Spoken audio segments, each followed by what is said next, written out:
Greetings, and welcome to Theology Thursdays. We continue with part 2 of chapter 4 of N.T. Wright's book, Surprised by Hope. The first part that we discussed in this particular chapter dealt with the question of epistemology, which we are going to dive into very deeply this time.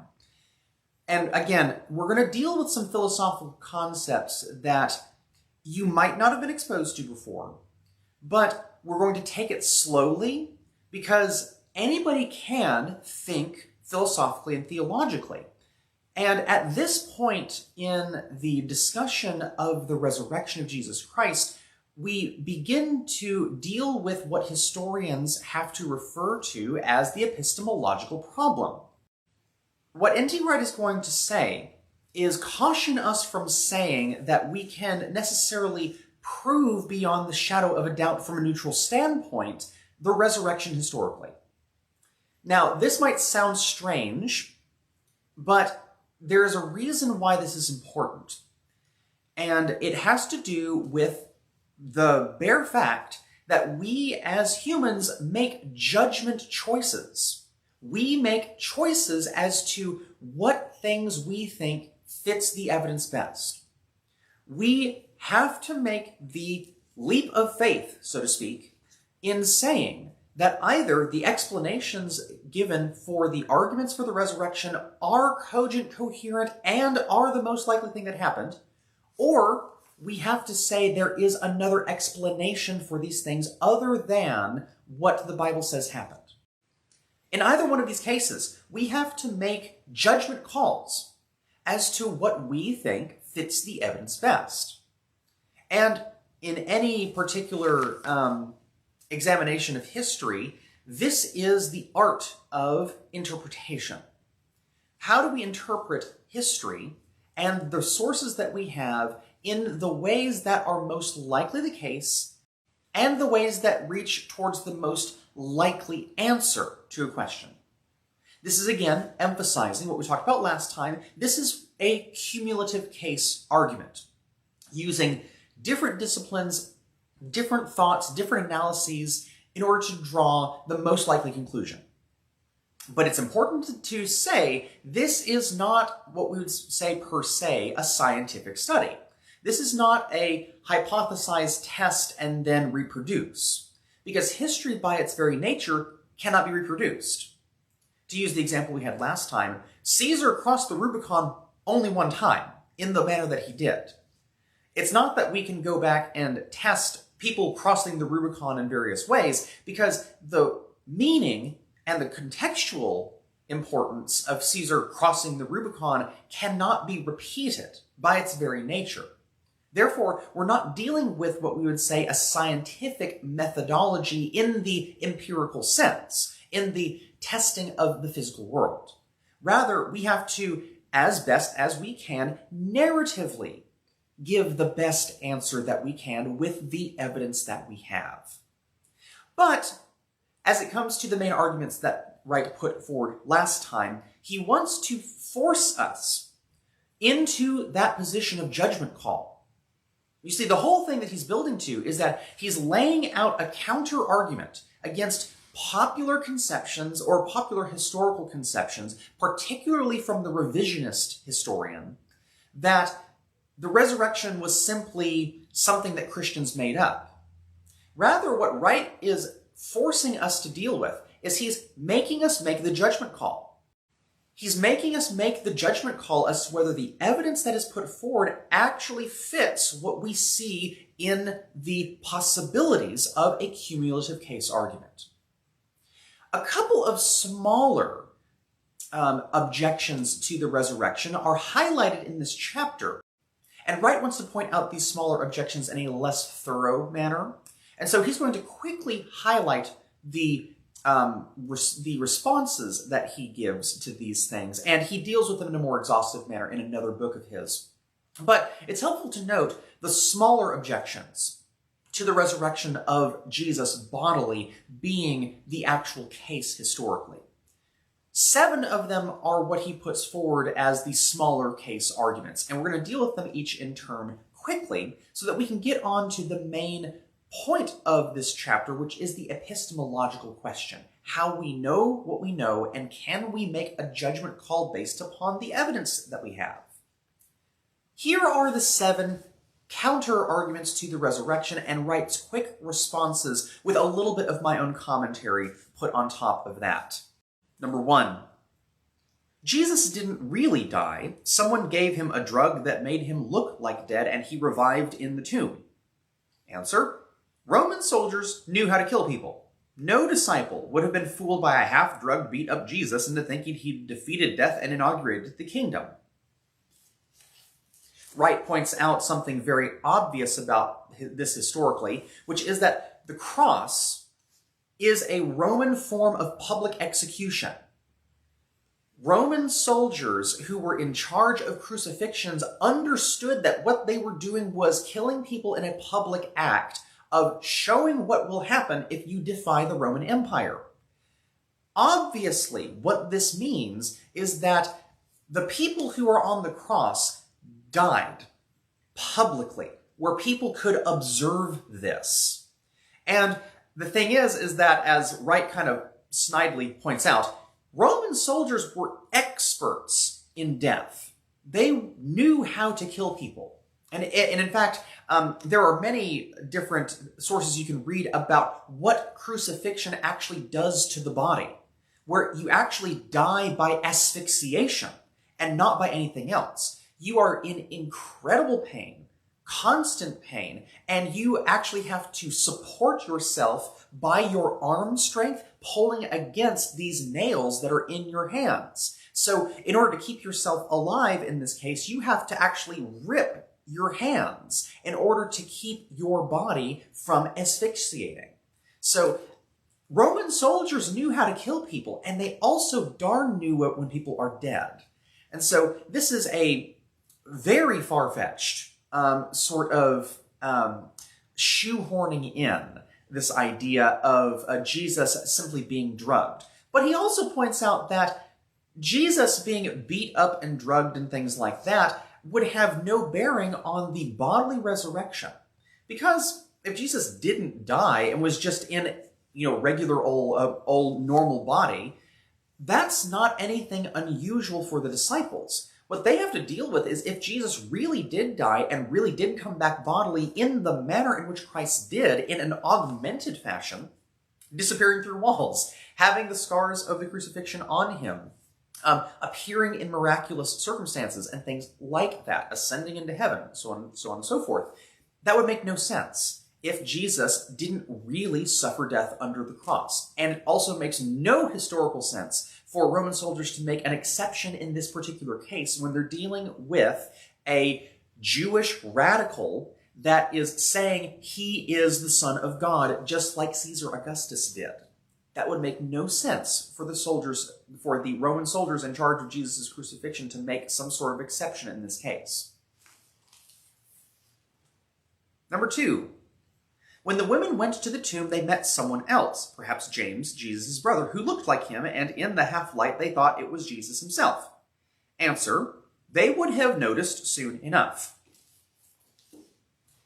So this deals with the mistaken identity of Jesus as the gardener, basically in the John's Gospel, and trying to explain how people couldn't recognize Jesus at first. Now, there is a good amount of evidence within the biblical text that this is a common occurrence for the disciples.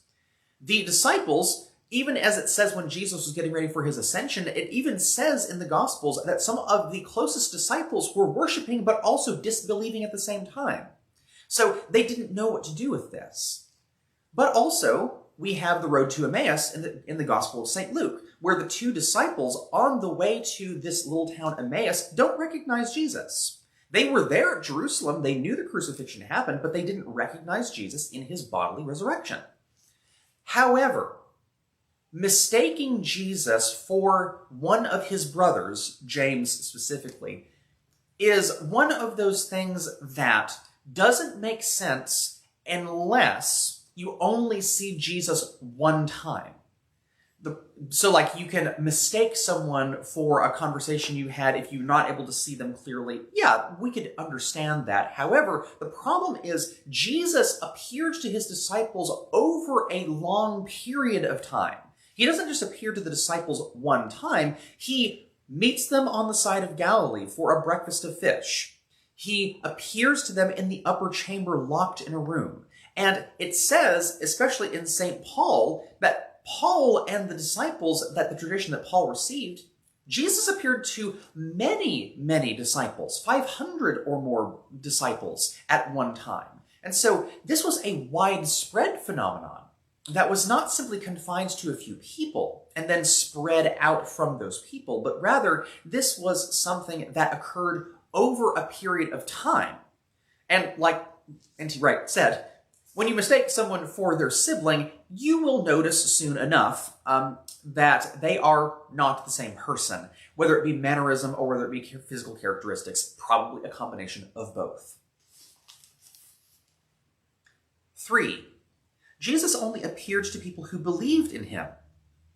Answer: the accounts make it very clear that Thomas and Paul do not belong to this category, and actually none of Jesus' followers believed after his death that he really was the Messiah, let alone in any sense that he was divine.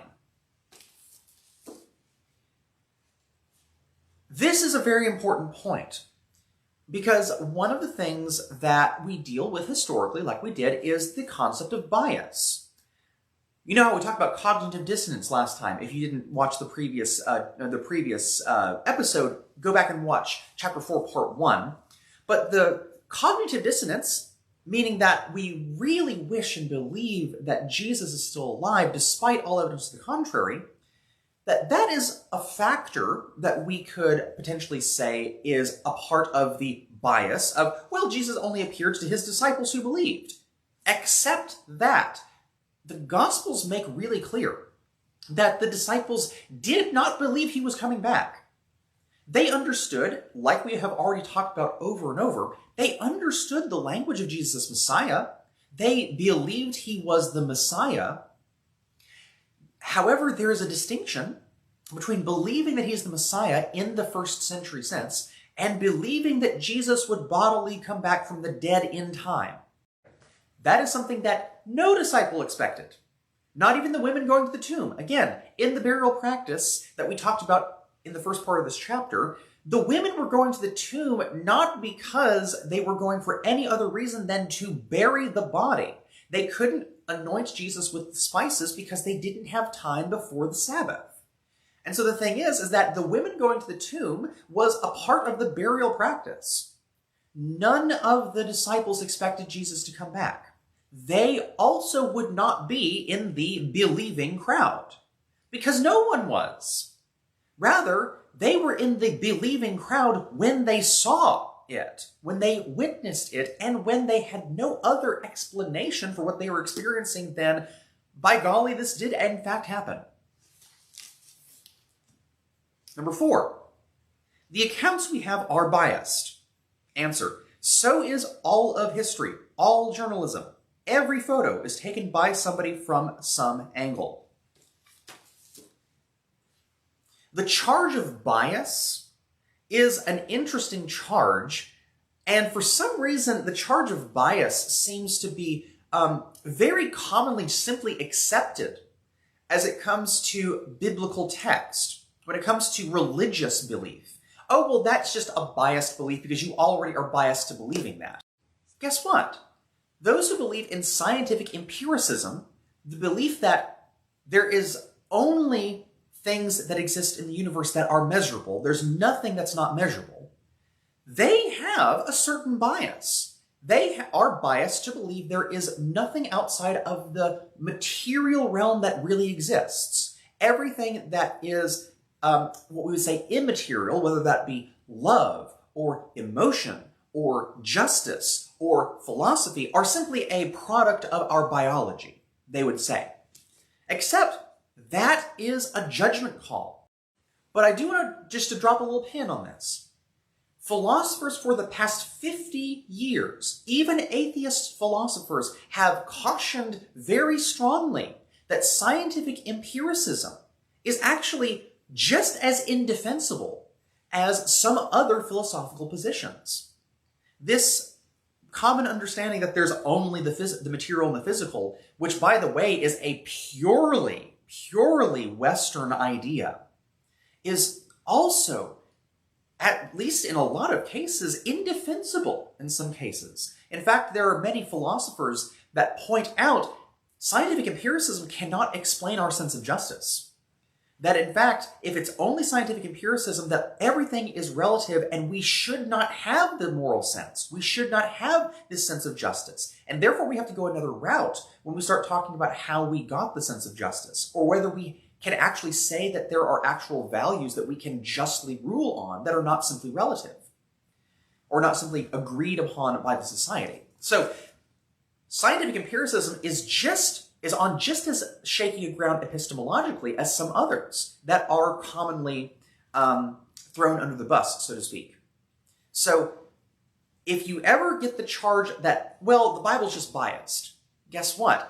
Every single human being on this planet is biased. What we're trying to do is rather weigh what the perspective of the people that we have against what is the most likely explanation. And guess what? Even in the example that we gave a couple chapters ago of the philosophers that met in that one room that one night with that hot poker, Popper and Wittgenstein, we deal with biased people, and yet we can also say that we can know what happened. So just because the Bible is biased doesn't mean that it's any less true. And when someone charges the Bible as being biased, simply say, yeah, everything is. How can you explain these evidences otherwise, is the real epistemological question. Number 5. The disciples began by saying, he will be raised, as people had done of the martyrs, and this quickly passed into saying, he has been raised, which is functionally equivalent. Answer, no, it wasn't. So, Wright very flatly is going to say, linguistically, this is illogical. Saying that someone will be raised and then all of a sudden starting saying he has been raised, that is linguistically very different. And people are observant. People are not just on the baseline just going to take, oh, well, this sounds like a good idea. People in the ancient world were not dumb. They were not these pre-historical people that we somewhat imagine in the Western world that, oh, how quaint it was that they believed in these things. No, they were just as intelligent as we are. They knew linguistically what they were talking about, and they could not, in good faith, pull that sleight of hand. And Wright makes a really clear point of saying that this is absolutely fallacious. To say that this could be a logical argument for this. Because again, it doesn't make sense linguistically, but it also does not make sense theologically. They would not be able to make that jump in their theological milieu unless something actually happened. Number 6. Lots of people have visions of someone they love who just died. This was what happened to the disciples. Answer. They knew perfectly well about these things, and like that, they had language for it. They would say, it's his angel, or it's his spirit, or his ghost. They would not say, he's been raised from the dead. This is returning to an earlier point of, well, the disciples simply experienced Jesus as he was in spirit or leaving after his death. Well, the thing is, as Wright has pointed out already, that the ancient world had language to be able to describe this occurrence. This occurrence would have been something that the disciples would be able to describe using the language that they already had.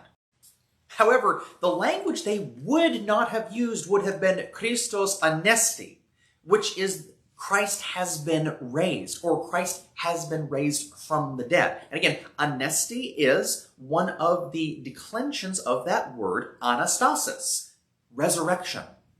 They would not have used that word that had so much bodily meaning to it if they didn't experience a bodily occurrence. Think about the disciples when they're on the boat going on the Sea of Galilee and Jesus walks on the water. They have language to describe spirits. They say they thought it was a ghost. It says that right in the biblical text itself. The Bible has language to describe ghosts and spirits and things like that. But that's not the language the disciples use in Jesus' resurrection. They use anastasis or anesti. Jesus has been raised.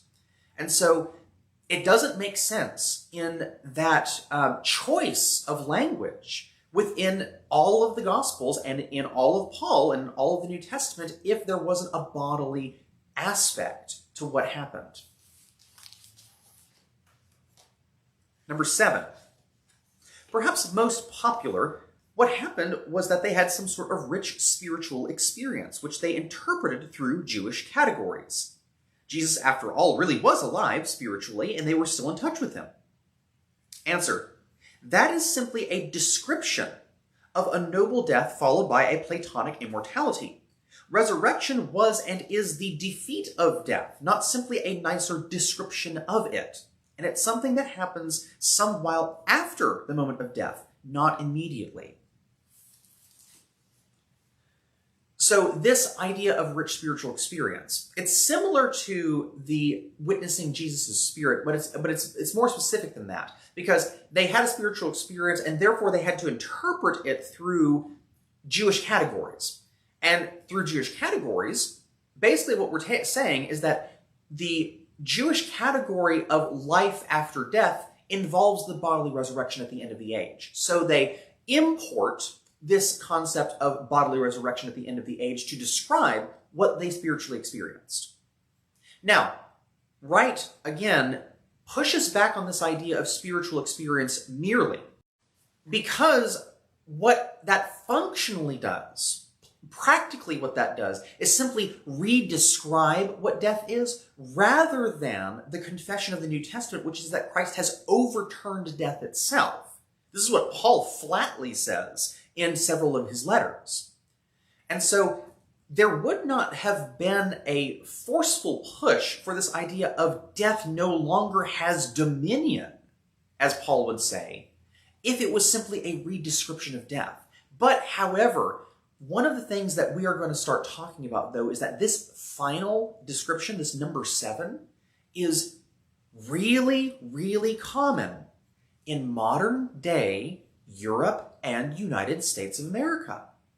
This is a current cultural milieu of us dealing with death in a way that we are tempted to re-describe death.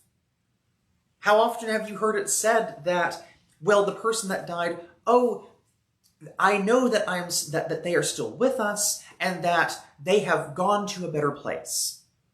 So that language is, in one sense, not necessarily unbiblical. However, it can be easily interpreted in a way that completely glosses over the fact that death has happened. And it is a re-description of death rather than a belief that they will overcome death in the same manner that Christ has. So that creeping tendency for us to redescribe or spiritualize death is something that not only the early Christians would not have done, but something that Wright wants to caution us from, because practically that doesn't actually meet what our confession is in the bodily resurrection. There are a couple of evidences, a few minor examples of arguments for that Jesus actually was raised from the dead. And Wright just wants to point 3 out. There are others that he can point out, but he wants to emphasize these 3. And part of the reason is that in the current context of immediately when Jesus was said to have been raised from the dead, there are usually things that we would expect to happen historically that we see in other cases that are unusual in Jesus' case. Here's 3 that he wants to give you in this chapter. Number 1, Jewish tombs, especially those of martyrs, were venerated and often became shrines. There is no sign whatsoever of that having happened with Jesus' grave. What needs to be said is that, remember, the Jewish burial process is a 2-part process. It is the tomb in which the body is wrapped, body decomposes, and then the bones are gathered and put in an ossuary. The thing is that if that ossuary was known and was understood as being the place where Jesus was left, it is very often the case that the early followers of said dead person turn it into a shrine of some sort. The thing is that especially in the first century, we don't see the disciples do this. The intention and action of the disciples is actually to go out into the world away from Jerusalem, rather than Jerusalem becoming, and the particular spot specifically, becoming a shrine. That's not what happens with the disciples. In fact, St. Paul, for all that we can see by evidence, was never really someone who probably encountered the tomb of Jesus, but rather was taught by the early disciples about what happened. Paul would have had no reason to know where the tomb was if Jesus really was bodily raised from the dead. Paul might have made a journey to witness and make sure that it was empty, but there was no particular tied downness to this particular area as being a particularly holy place because of what was there. Rather, the whole world was different because Jesus really was raised. And so we don't see what we would expect at the tomb of a famous person or a famous martyr. Rather, we see the opposite, that the tomb was not the emphasis, that rather the going out and telling was the emphasis. That was the main difference in what we see historically, and something that is an unusual circumstance in this case. Number 2, the early church's emphasis on the first day of the week as their special day is very hard to explain unless something striking really did happen then. A gradual or even sudden dawning of faith is hardly sufficient to explain this. What Wright is referring to is Sundays being the Lord's Day instead of the Sabbath day. Now, this is important to know, especially because the first followers of Jesus are Jewish. They are fully Jewish. Jews observe the Sabbath as is commanded in the law of Moses. However, we see a striking thing happen. In one of the earliest documents we have of the practices of the early church called the Didache, this document is dated to the earliest before the Gospels are written, even in contemporary or even before the Gospel of St. Mark, which is commonly seen as the first Gospel, at least as it comes to date-wise. But the thing is that the Didache actually says, "You shall observe the day of the Lord, the day of the resurrection of the Lord, which is the first day of the week," which for us is Sunday. The Sabbath was the Sabbath of the Lord, and that particular day was the day prior to the first day of the week, obviously. But the thing is, even in the earliest Christian communities, you see Christians celebrate on the Lord's Day, the first day of the week, rather than on the Sabbath day. This, for Jews, is a striking shift, a very unusual shift. You don't just see this happen from nowhere. And you certainly do not see this in the commentaries within Judaism itself until after the time of Jesus and the rise of Christianity. This is an extremely unusual thing for something so well established for hundreds, if not thousands of years by the Jewish people to all of a sudden shift almost overnight. 3, the disciples were hardly likely to go out and suffer and die for a belief that wasn't firmly anchored in fact. This is an important point, though subject to the weakness that they might have been genuinely mistaken, that they believed the resurrection of Jesus to be a fact and they acted on that belief, but we know, so it would be said, that they were wrong. So the obvious practical outcome of this is that the disciples went to the ends of the earth, proclaiming that Jesus was raised from the dead, and that when they were met with persecution, and when they died a martyr's death, they chose willingly to do so because this was the truth of the fact of history. This was a real thing that happened. and they could do no other, as perhaps Martin Luther would say in his later use of that language, that they could not say anything else. To deny the fact would be to deny reality. To say that Jesus was not raised would be to lie to the world. That rather there was no choice for them but to confess that Jesus was raised. If they didn't firmly believe this, it would make no sense. It would make no practical sense for them. What did they get out of it other than spreading some sort of rumor? And what do they get for it? They get death. Not exactly the nicest exchange of that.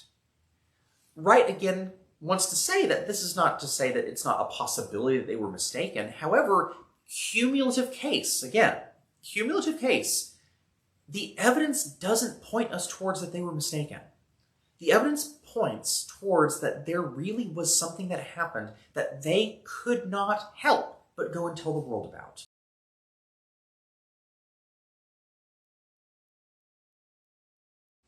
With the pieces of evidence that we've put forward so far, now we have to get to the interpretation and the judgment call that we get to when we have to make certain decisions about epistemology. Here's where we're going to get into a larger view of what we're talking about here. And again, if you've not dealt with these things before, this is going to be a little bit of a headier topic, but this is the way that historians have to think about the way that history flows and works. Here is the challenge that we have when we weigh things epistemologically. We have to have a set of criteria that says this is the most likely thing that happened due to this fitting what we would refer to as admissible evidence of a fact. What are the things that we treat as admissible? Well, we have to treat things as admissible as the things that are contemporary to the historical happening. In other words, we have to go to the sources that exist and are written and the eyewitness accounts that happen when the thing happened. We have to then make some methodological choices. We have to then say, okay, what is the point of view of this person? Again, everybody's biased, but we have to ask ourselves, what kind of bias does this person have? What is the particular perspective of this person? And also, what is the particular perspective of this person weighed in contrast and comparison to others who are viewing the same thing? And then, based upon the evidence that we have of these accounts rubbing against each other, what are the things that we can say are solidly the case, or at least solidly probable that happened? When we make that decision methodologically, we are therefore weighing a way of seeing, a way of constructing a narrative of the sources that we have. To rewind to Wittgenstein and Popper and the hot poker that we had a couple of chapters ago, what was the methodologies of the historians? Well, they had a couple of ways of being able to weigh the evidence. They had to, again, talk to the eyewitnesses, many of whom were still alive. They had to interview, get an idea as to what the different perspectives are of the people who were in the room. Not that they did not contain truth within them, but that in order to get a more broad general sense of what happened, they had to weigh the accounts against each other. Not to say that any of the eyewitness accounts were gospel truth only, or who were completely correct in everything, but the cumulative case of all of those eyewitnesses together painted an accurate picture that then we draw a narrative out of. So like, for example, the one person that said, the poker was red hot and I was even scared for Popper at that point, is weighed against another person that would say, no, the poker wasn't anywhere near the fireplace and Wittgenstein was just wiggling it around just to make a point. Who's right in that case? Well, guess what? It doesn't matter the interpretive aspects of the biases of these people about who was involved. Rather, what you can say between these two accounts is there was a poker involved, and Wittgenstein had it in his hand, right? So the thing is that we can say that between these two accounts. That doesn't disprove the whole account based upon bare fact. Rather, it actually solidifies this did happen. But now we're making interpretive judgments about the meaning of what happened, what we gain out of what happened, and what the psychology of what happened. That's different than saying it didn't happen at all, right? So is the case with history. And this goes back to an interesting thing, which is that, well, okay, why can we not test this to see if this would happen? Well, again, we cannot rely merely on scientific methodology, and this is actually intuitive. We know this, and any historian knows this. We cannot rely merely on empiricism. Rather, what we have to rely on is narrative construction. What is the most likely thing that happened, given the evidence that we have? And part of the problem that we run into is that we have to make the judgment call about this, about something that really only happened once. To use N.T. Wright's example, the fall of Jerusalem, when Jerusalem was sacked for the last time by the Empire of Rome in 70 AD, that happened only once. That's when the temple was destroyed. That would be the second temple. And that's when the Second Temple era of Judaism came to a close in 70 AD. That is a fact of history. And the thing is that we completely understand that that's a fact of history because we have historians that tell us about this. Do they agree on every single last detail? Of course not. They have a particular biased perspective, but their biased perspective weighed against the cumulative case of all of what's happening around that time period gives us the very solid case that, yeah, this is what happened. And we can say for sure that this is what happened.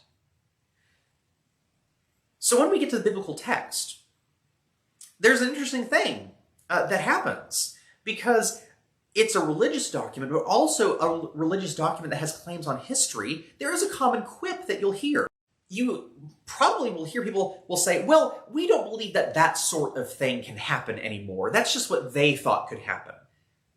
This brings up an issue of judgment that is called the problem of analogy. So in history, we have to deal with analogy. We have to deal with this sort of thing happening.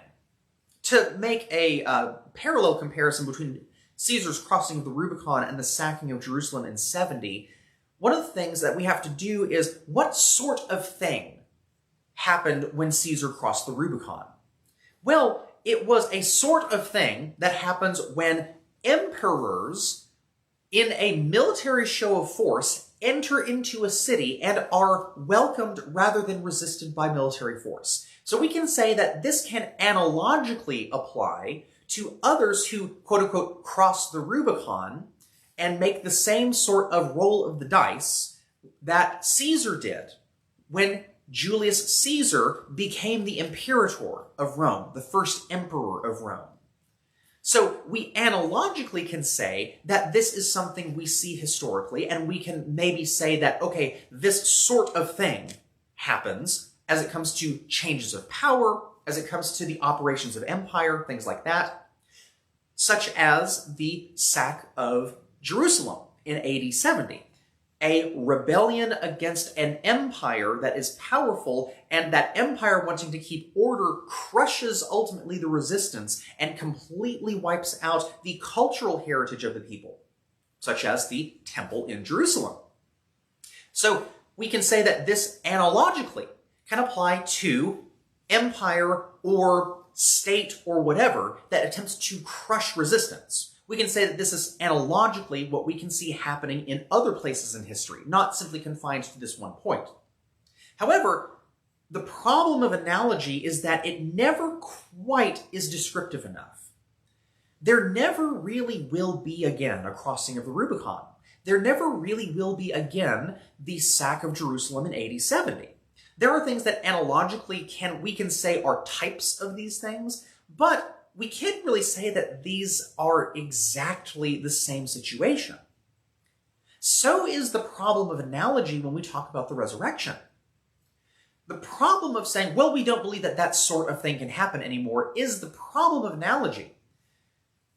We have to say that Analogically, we can, of course, say we don't believe that that sort of thing happens anymore, but again, implicit in that is a judgment call, is it not? We don't believe that this sort of thing can happen again. That's a judgment call based upon a particular person's perspective on this. And that perspective may be shared widely, but that doesn't make that perspective correct. Rather, when we're dealing with the problem of analogy with the resurrection, what we have to say is, why can't that sort of thing happen? And the problem with that is that if we really believe that Jesus was raised from the dead, and raised in a way that the people of the time understood and that historically seems to point in that direction, we are appealing to what Wright refers to as a under-the-table scientific methodology. Well, that sort of thing can't happen because we are knowledgeable scientists, so to speak. We are people who observe the world through the scientific method. Except that when we deal with certain ways of knowing epistemology, scientific method is not the only way of accessing knowledge. And this is why we can't use the scientific method in things that happen historically some of the time. We cannot simply rely on bare empirical fact. We have to have a cumulative knowledge base that is not merely based in empirical knowledge, but rather is also based in the other sciences that are there, of which theists also include theology as being a science, not something that is outside the realm of being able to have logical probability, but not the same kind of knowledge as testing the acceleration of gravity and things like that. And this analogical understanding of history, this narrative building of history, is something that underscores attention. Because it's not that empirical methodologies don't work. In fact, they work so well that we actually establish very, very good facts of laws of the universe on them. We believe, and rightly so, that empirical fact can be established very clearly by using physical methodologies. The scientific method is a tried and true method. That does not mean that it is something just to be thrown out based upon historical ideas. However, it is also not the only way of knowing something. And to give an example of this, it is different to say, can scientists say that the sun will rise twice in one day? Can scientists say that it is possible to travel faster than the speed of light? Now, think about those questions that we just asked.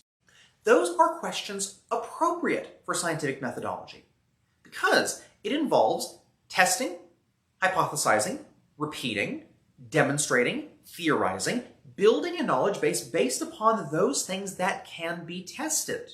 Those things that we can say are reliable ways that the physical universe functions. Those are completely appropriate for scientific methodology. However, if you were to ask those same scientists, do you think that Beethoven's music is beautiful? Do you believe that your husband loves you? Do you believe that it is unjust for people of different color to be treated in a less equitable fashion than those of us with fairer skin? Those questions are actually dealing with a different knowledge base when you think about it. Because again, this is not merely a testing sort of thing. This is not merely a test, hypothesize, and so on and so forth to arrive at certain moral principles or certain psychological principles. Rather, what we're dealing with is a different knowledge base entirely. We're dealing with another sense that we have.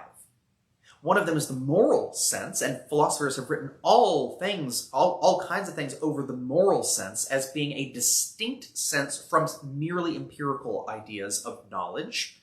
But there also is this sense of understanding that we know someone loves us by a different sense than merely testing and empirical evidence.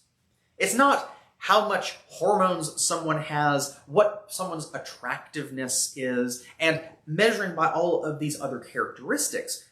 You can ask any couple that's been together for, 50, 60, or 70 years, and they will tell you very clearly it does not have anything to do with exterior characteristics, but rather it has to do with this mysterious loyalty, this mysterious fidelity that is an interior sense that these people have.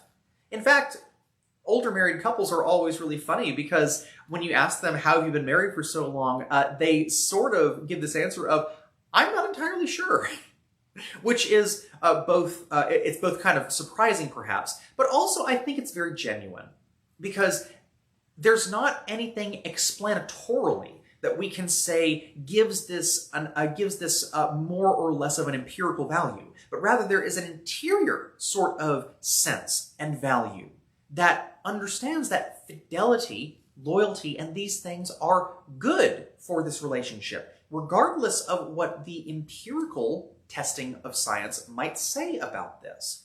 So we're dealing with different knowledge bases, not to throw any of these things out, but that we have to weigh them against each other, and weigh them against each other in ways that are appropriate for where those knowledge bases are. There are certain things that are far more appropriate for the physical sciences than it is for the philosophers. But the converse is also true. There are questions that empirical science cannot answer because it's not built to answer those questions. Rather, we have to use other knowledge bases.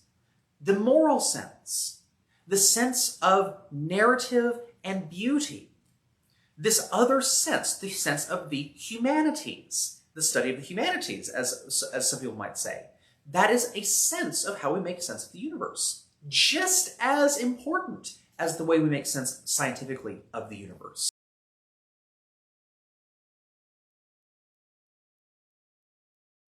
Which leads to the crux of what Wright is building all of us to in this chapter. This is where Wright is bringing us to. And even though, if you're reading along in the book, it's not highlighted, it's not even a chapter head, it's not even emphasized, but I will point to you, it is between pages 66 through 68 of his book, in this particular edition that I'm using right here. Read very carefully those particular pages because the crux of his argument is that if we make the judgment call that what the evidence points to is in fact that Jesus was resurrected, it requires us to change our world view. And this is the hinge where Wright is pointing us to. This is where stuff really kicks off. Because this is where epistemology meets faith. So epistemology, how we know, what are the evidence and all these things, that's all well and good. But we cannot leave all this stuff over here and not make judgment calls about it. We will either implicitly or explicitly take what we know over here and it will affect the way that we live in our worldview.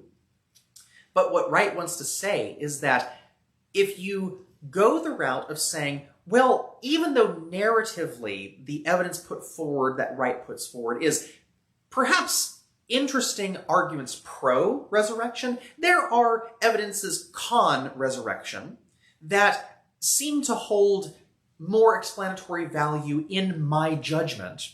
And therefore, the resurrection is an interesting historical and religious idea. That's an outcome you can take epistemologically. And therefore, your worldview as to what Jesus means in your own kind of interaction with the historical person named Jesus of Nazareth is that, well, a very important religious leader of the first century, his disciples believed that he was resurrected. That's where we get Christianity from. That's where we get the history of the theology from. And that's an interesting sort of mind engagement with the concept of Christianity.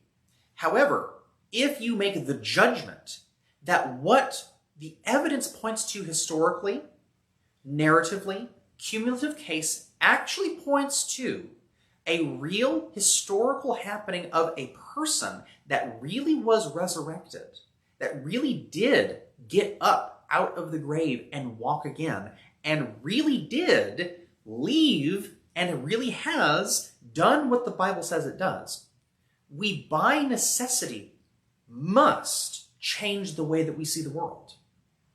It completely changes everything about the way that we have to view the world.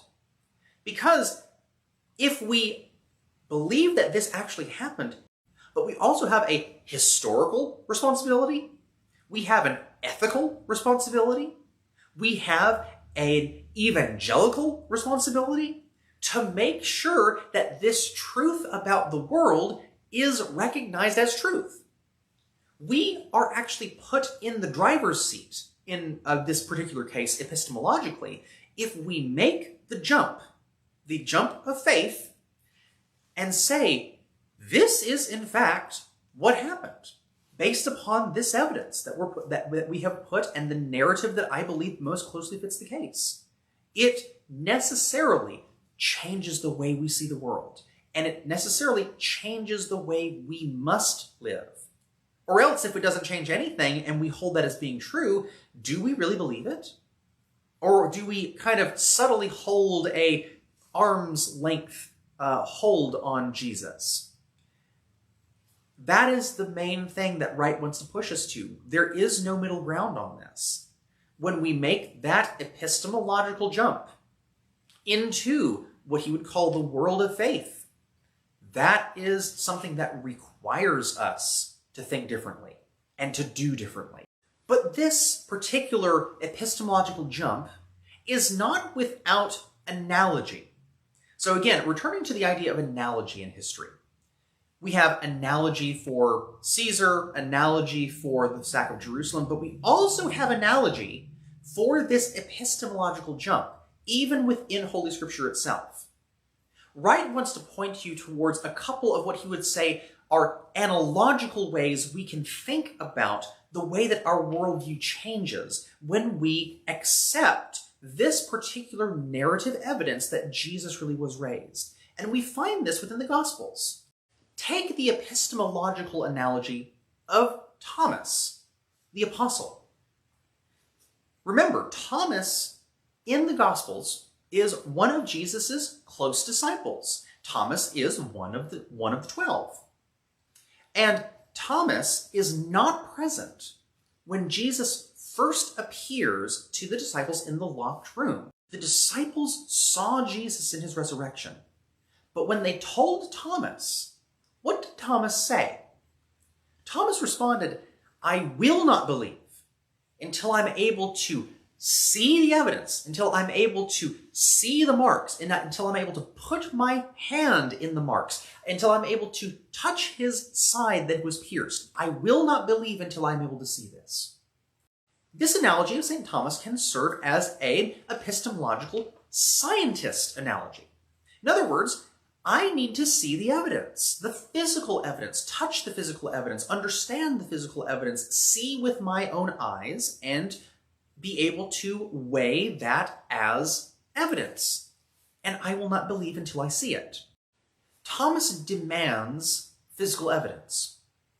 And until he receives that physical evidence, he's not going to believe. Which, we can understand that. We are doing a historical study. We need physical evidence in order to know what happened. But now, Jesus does come. And when he asks Thomas to then view, see, touch, what happened? Thomas doesn't even take up his own methodology. Instead, he has seen enough. And he says, my Lord and my God.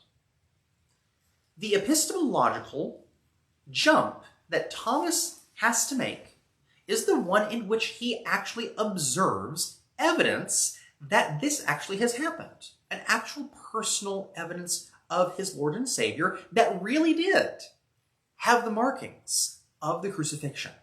And therefore, it pushes everything in his worldview into accommodating this new evidence. Everything that he needed to see as evidence is now shelved in light of this new way of seeing the world. And this is not something that is merely a spiritual experience. This is a complete redirection of one's way that one sees the world. This is not something that happens unless you are witnesses to something that you cannot explain. Basically, what Wright is saying in this analogy of St. Thomas is that science and scientific methodology is included within the confession of faith in Christ. However, faith transcends mere scientific inquiry. It is larger than simply the empirical study.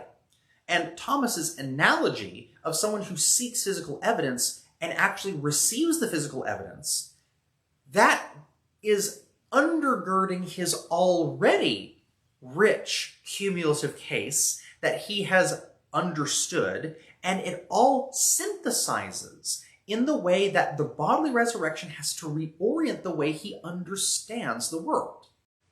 But there is another analogy that Wright points us to, and it's the analogy of St. Paul. So St. Paul, who is someone who comes to the faith by a revelation of Jesus Christ after Jesus' ascension, who doesn't necessarily see the bodily resurrection, who is taught by the apostles, but is not necessarily one of the primary disciples of Christ while Jesus was on earth, but rather he is someone who has received a revelation of Christ. Paul speaks about the future Christian hope in Christ in light of what Jesus has done bodily on earth and has been raised bodily.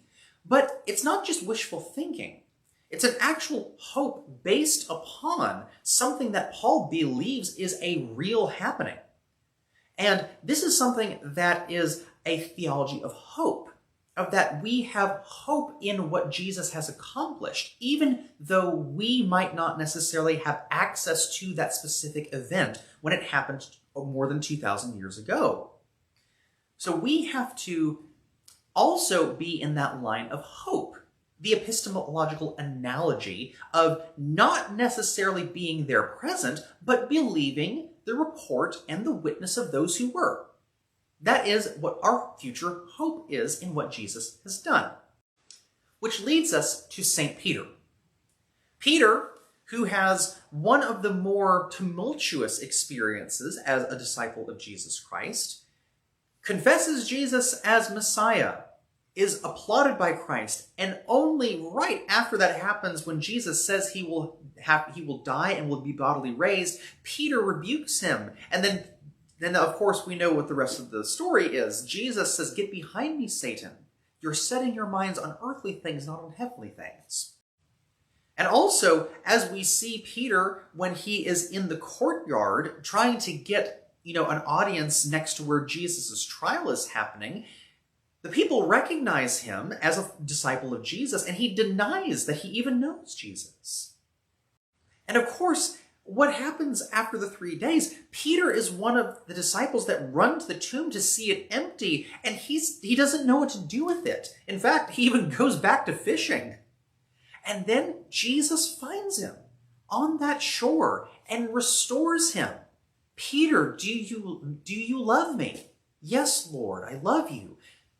There is this relational sort of epistemology, something of personal knowing that goes way beyond simple scientific or historical categories. It's something that goes into the personal, this moral sense, personal encounter that is something nigh inexplainable, especially as it comes to someone's personal encounter with someone.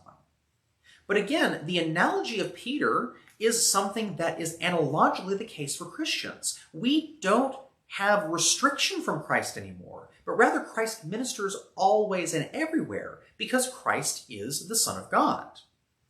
And so we have these epistemological categories that we can say are analogies for how we can understand different ways of coming to the epistemological conclusion, the epistemological judgment that what the Bible says happened to Jesus really did happen.